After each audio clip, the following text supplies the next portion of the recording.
Bismillahirrahmanirrahim. Assalamualaikum warahmatullahi wabarakatuh. Perkenalkan, nama saya Aliuddin Ilham.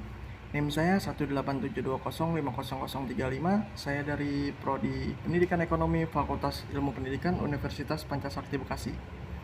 Oke, jadi adanya saya di sini, saya ingin memenuhi tugas ujian akhir semester saya dengan mata kuliah manajemen berbasis sekolah dengan dosen pengampu yaitu yang terhormat Ibu Cynthia Anissa, RP MPD.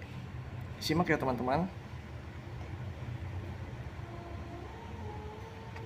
Oke, di sini pertama-tama saya akan menjelaskan tentang pendapat pola manajemen berbasis sekolah merupakan pola yang paling relevan dengan kebutuhan dan tuntutan otonomi pada Undang-Undang Nomor 32 Tahun 2004, yang dimana sejak tahun 1998 sampai sekarang, era reformasi telah membawa perubahan mendasar dalam berbagai segi kehidupan berbangsa dan bernegara di Indonesia, termasuk dalam bidang pendidikan. Salah satu perubahan mendasar yang terjadi dewasa ini adalah perubahan pada manajemen negara atau pemerintahan, yaitu dari manajemen berbasis pusat menjadi manajemen berbasis daerah. Secara resmi, perubahan manajemen ini telah diatur dalam Undang-Undang Republik Indonesia Nomor 22 Tahun 1999 yang disempurnakan dengan Undang-Undang RI Nomor 32 Tahun 2004 tentang pemerintah daerah dan Undang-Undang RI Nomor 33 Tahun 2004 tentang perimbangan keuangan antara pemerintah pusat dan pemerintah daerah. Konsekuensi logis dari kedua undang-undang tersebut adalah bahwa manajemen pendidikan harus disesuaikan dengan jiwa dan semangat otonomi. Karena itu, manajemen pendidikan berbasis pusat diubah menjadi manajemen berbasis sekolah. Selanjutnya di sini strategi utama yang digunakan dalam mengimplementasikan manajemen berbasis sekolah. Yang pertama, mensosialisasikan konsep MBS ke semua warga sekolah. Yang kedua, melaksanakan analisis situasi sekolah dan luar sekolah, yang hasilnya berupa tantangan nyata yang harus dihadapi sekolah dalam mengubah manajemen berbasis pusat menjadi MBS. Yang ketiga, merumuskan tujuan situasional yang akan dicapai dari pelaksanaan manajemen berbasis sekolah berdasarkan tantangan yang dihadapi. Yang keempat, mengidentifikasi yang perlu dilibatkan untuk mencapai tujuan situasional dan masih perlu diteliti tingkat kesiapannya. Yang kelima, menentukan tingkat kesiapan setiap fungsi dan faktor-faktornya melalui analisis SWOT atau Strength, Weakness, Opportunity, dan Threat. Yang keenam, memilih langkah-langkah pemecahan masalah. Yang ketujuh, membuat rencana jangka pendek, menengah, dan panjang beserta program-programnya. Yang kedelapan, melaksanakan program untuk merealisasikan rencana jangka pendek MBS. Yang terakhir, pemantauan terhadap proses dan evaluasi terhadap hasil MBS.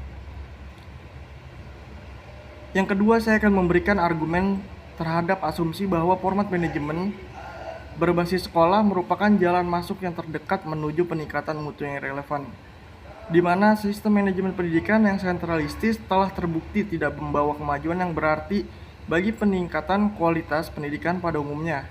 Bahkan dalam kasus-kasus tertentu, manajemen yang sentralistis telah menyebabkan terjadinya pemandulan kreativitas pada satuan pendidikan pada berbagai jenis dan jenjang pendidikan.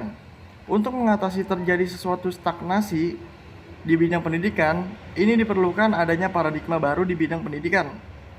Seiring dengan bergulirnya era otonomi daerah, terbukalah peluang untuk melakukan reorientasi paradigma pendidikan menuju ke arah desentralisasi pengelolaan pendidikan. Peluang tersebut semakin tampak nyata setelah dikeluarkannya kebijakan mengenai otonomi pendidikan melalui strategi pemberlakuan manajemen berbasis sekolah. MBS bukan sekedar mengubah pendekatan pengelolaan sekolah dari yang sentralistis ke desentralistis, tetapi lebih dari itu. Melalui MBS diyakini akan muncul kemandirian sekolah. Melalui penerapan manajemen berbasis sekolah, kepedulian masyarakat untuk ikut serta mengontrol dan menjaga kualitas layanan pendidikan akan lebih terbuka untuk dibangkitkan. Dengan demikian, kemandirian sekolah akan diikuti oleh daya kompetisi yang tinggi akan akuntabilitas publik yang memadai. Nah, di sini saya ingin menganalisis SWOT pendidikan di Indonesia. Seperti yang kita lihat dalam dunia usaha dan dunia industri, lazim kita kenal yang namanya analisis. Analisis itu macam-macam bentuknya. Ada analisis kelayakan tempat usaha atau industri, analisis kelayakan dan kebutuhan pasar, analisis perilaku konsumen, bahkan analisis kekuatan, kelemahan, peluang, dan ancaman. Seiring berjalannya waktu, kebutuhan dan analisis tersebut berkecambah dan merambah ke seluruh entitas masyarakat ataupun institusi-institusi lain dalam kehidupan kita, antara lain kesehatan, transportasi, pariwisata, pengembangan, dan pendidikan. Semua analisis itu termasuk dalam satu istilah yang disebut analisis SWOT. Oke, kita lanjut di slide selanjutnya, yang dimana analisis SWOT ini terbagi menjadi 4. Yang pertama itu strength atau kekuatan. Dalam aplikasi sesungguhnya, analisis SWOT ini melibatkan para pihak yang berkepentingan dalam pengambilan keputusannya. Para pihak tersebut dimintai pendapat dan pemikirannya mengenai satu permasalahan.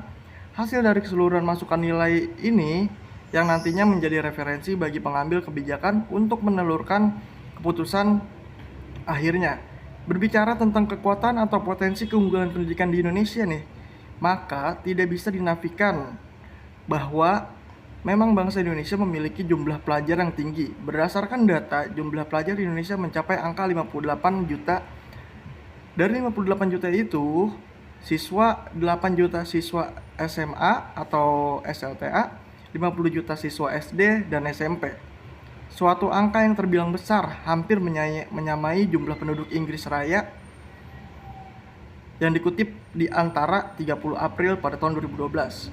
Begitu juga dengan tingkat partisipasi pendidikan di Indonesia yang meningkat tajam sebagaimana dirilis dari UNESCO dalam laporannya yang bertajuk Global Education Monitoring atau GEM pada tahun 2016.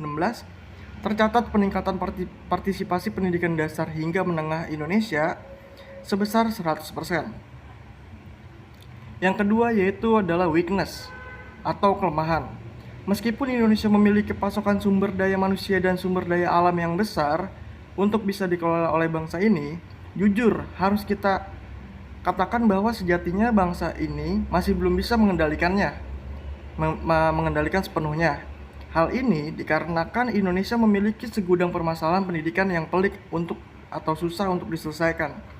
Ada 2 bukti nyata yang menunjukkan masih buruknya prestasi pendidikan di Indonesia ini nih guys. Secara umum, yang pertama hasil dari PISA atau Program for International Student Assessment pada tahun 2012 yang menempatkan Indonesia pada urutan 64 dari 65 negara yang diuji. Jikapun ada perbaikan pada PISA 2015, hal itu masih belum signifikan. Terdapat 4 elemen penting yang penulis anggap identik dengan permasalahan yang dihadapi oleh Indonesia. Yang pertama yaitu status sosial ekonomi, yang kedua latar belakang demografi, yang ketiga jenis pendidikan, dan yang keempat sumber daya manusia. Yang dimana pertama status sosial ekonomi, jika kita runtut menjadi jelas dan terafirmasilah bahwa kebijakan sekolah seharian atau full day school itu belum tepat dilaksanakan sekarang ini. Status sosial ekonomi mayoritas rakyat negeri ini tidak akan mampu memenuhi ekspektasi yang diminta pemerintah. Bagaimana mungkin anak petani, nelayan, buruh, dan kaum marginal lainnya bisa bersaing dan mengenyam pendidikan yang berkualitas dengan adil untuk memenuhi kebutuhan sehari-harinya. Yang kedua, latar belakang demografi. Sesuai konteks Indonesia, keitersoliran dan sulitnya akses ke dunia luar bagi pelajar di daerah terpencil juga turut menghambat capaian maksimal seseorang pembelajar. Fakta bahwa orang-orang yang hidup di daerah terpencil, terluar, dan terdepan sangat terabaikan, di mana hal ini berkolerasi dengan rendahnya tingkat pendapatan masyarakat setempat yang bermuara pada rendahnya akses pendidikan anak-anak mereka. Yang ketiga yaitu jenis pendidikan. Peserta didik yang berkesempatan mencicipi pendidikan usia dini lebih dari 1 tahun berpeluang besar menjadi pembelajar berkemampuan tinggi dibanding para pelajar yang tidak mengenyam pendidikan dini ataupun yang kurang dari setahun mengenyamnya. Dan selanjutnya itu tentang opportunity atau peluang. Berbicara tentang peluang, tentu negara kita memiliki cukup banyak peluang untuk memperbaiki aspek pendidikannya. Peluang-peluang tersebut adalah menjalin kerjasama dengan berbagai negara maju pelatihan peningkatan kompetensi dan literasi guru, penyempurnaan kurikulum yang berbasis High Order Thinking Skill atau HOTS dengan menyertakan kekhasan Indonesia, kemudian mengalokasikan anggaran pendidikan yang tepat sesuai kebutuhan daerah dan nasional, mengacu kepada best practice atau penggunaan tepat guna negara-negara maju.